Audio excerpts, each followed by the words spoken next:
ESPN's Kirk Herbstreit spoke to reporters following the 2014 BCS National Championship Media Day. Kirk, with all the good quarterback play we've seen in these BCS games, who's impressed you the most so far?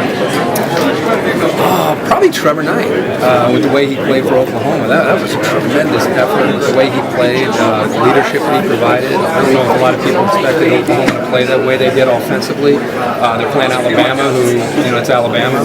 Boy, that kid went out and played incredibly well. I didn't know he had that kind of potential in him this year. I knew he did down the road. But that's the quarterback. And Taj Boyd played really well, I thought, last night, too.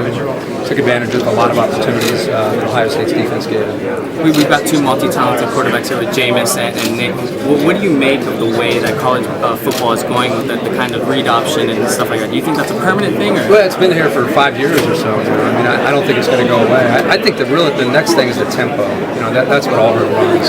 The tempo, which now Bill Belichick in the NFL, Chip Kelly, that's the thing that's tough to prepare for. It's not just the zone read and the option attack. It's the tempo that goes along with it, because it just gets the defense on its heels. So when you have to deal with that aspect of an offense, it takes away your killer instinct as a defense. You're more in survival mode, and that's what Florida State's going to have to try to avoid on Monday night. I know you were in the air for the Fiesta Bowl, but what did you make of Blake Bortles' performance? Oh, he was phenomenal. That guy, he stepped up. I apologize. There's another quarterback I forgot about. He played incredibly well.